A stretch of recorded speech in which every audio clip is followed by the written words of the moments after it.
নাটোরের সিংড়া উপজেলায় চৌগ্রাম থেকে কালীগঞ্জ সড়কের ছোট চৌগ্রাম অংশটি যেন এখন ডাকাতদের অভয়ারণ্যে পরিণত হয়েছে। স্থানীয়দের অভিযোগ, সন্ধ্যা নামার সঙ্গে সঙ্গেই এই সড়কে শুরু হয় ডাকাতদের তৎপরতা। চৌগ্রাম থেকে কালীগঞ্জ রোডে ডাকাতি হয়।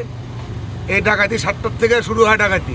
এখানে বেশি বড় বড় ছেলে পেলে না, বেশি ছোটো ছোটো মধ্যম সাইজে খবর সাইজ হয়ে উঠেছে, তারাই ডাকাতি করে। বেশি বয়স্ক লোক না। আমার টাকা পয়সা কারে নিলে চরথাপ্পড় দিল। আপনারা নিরাপত্তা দেন, পুলিশ বাহিনী 8টার থেকে সন্ধ্যা 7টার থেকে 8টা 9টা পর্যন্ত ডিউটি দিলে আর কোনো ডাকাতি হবে না ওখানে। ফলে রাতের বেলায় সাধারণ মানুষের চলাচল প্রায় অসম্ভব হয়ে পড়েছে।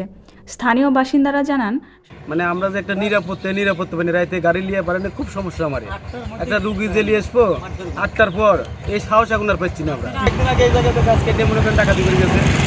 এর আগে একটু কম ছিল, এখন এই আস্তে আস্তে বেশি হয়ে যাচ্ছে। সড়কটির দুই পার্শ্বে বিস্তীর্ণ ফাঁকা মাঠ, ঝোপঝাড় ও নির্জন পরিবেশ থাকায় ডাকাত চক্র সহজেই অবস্থান নেয়। বিশেষ করে রাস্তার পাশের ঘন ঝোপ ও পুকুর পার্কে তারা আড্ডাখানা হিসেবে ব্যবহার করে। লোক গাড়ি ঘোড়া চালায়, কোনো নিরাপত্তা পায় না, আর এবং প্রশাসনের নিরাপত্তা দেয় না। মাঝখানে এসে ডাকাতি হয়। এই যে সামনে দীর্ঘত 5-7 দিন আগে ডাকাতি হয়েছে। আমরা গাড়ি ঘোড়া নিয়ে যাইতে বিভ্রান্তির মধ্যে পড়ে থাকি এবং আমরা চাই প্রশাসনেরা ওই বাজারে না থেকে, চৌগ্রাম বাজারে না থেকে, বর্ষমান বাজারে না থেকে মাঝখানে থাকি। তাহলে আমরা এই চৌগ্রাম থেকে কালীগঞ্জ পর্যন্ত এই রাস্তাটা আমরা নিরাপত্তা পাবো।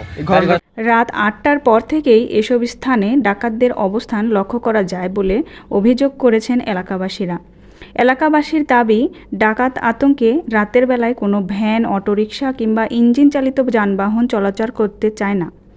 ফলে কেউ অসুস্থ হয়ে পড়লে তাকে উপজেলা স্বাস্থ্য কমপ্লেক্স বা হাসপাতালে নিয়েও দেখা দেয় চরম সংকট। স্থানীয়দের ভাষায় রাত হলেই এই সড়ক দিয়ে চলাচল মানেই জীবনের ঝুঁকি নেওয়া। এক ভুক্তভোগী জানান, গত 19 জুন রাত আনুমানিক 8টা থেকে 9টার মধ্যে তার বড় ভাইকে নাটোর শহর থেকে বাড়িতে নিয়ে আসার পথে দুর্বৃত্তরা সড়কের ওপর গাছ ফেলে যানবাহনের গতিরোধ করে। পরে অস্ত্রের মুখে তাদের কাছ থেকে নগদ টাকা, মোবাইল ফোন, এটিএম কার্ড ছিনিয়ে নেয়। গত 19শে জুন শুক্রবার রাত 12টায় আমার এক বড় ভাই, জনতা ব্যাংকের শাখা ব্যবস্থাপক, ওনাকে আমি আগায় আনতে যাই।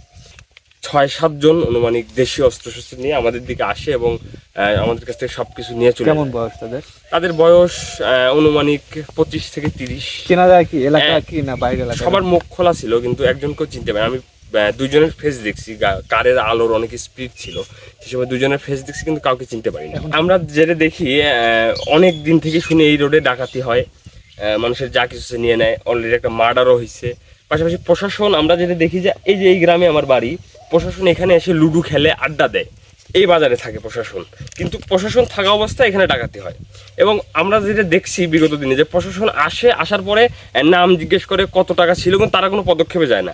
আজ পর্যন্ত এই রোডে যে একটা ডাকাত ধরা পড়ছে, আপনি দেখেন 100 বারের উপরে ডাকাতি হয়েছে এই রোডে। এটা অনুমানিক সর্বনিম্ন। তো হস্তক্ষেপ এইখানে প্রয়োজন একটা ক্যাম্প করা হোক।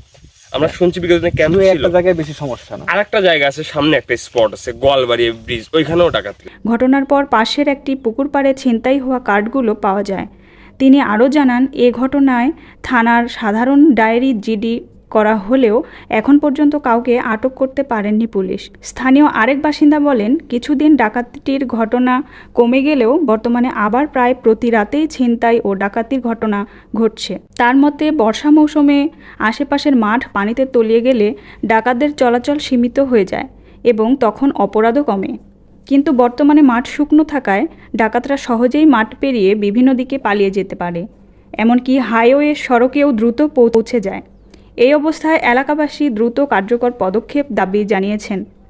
তাদের মতে, চৌগ্রাম কালীগঞ্জ সড়কের ঝুঁকিপূর্ণ স্থানে একটি স্থায়ী পুলিশ ক্যাম্প স্থাপন এবং রাতব্যাপী নিয়মিত পুলিশ টহল নিশ্চিত করা হলে ডাকাতি অনেকাংশে নিয়ন্ত্রণে আনা সম্ভব হবে।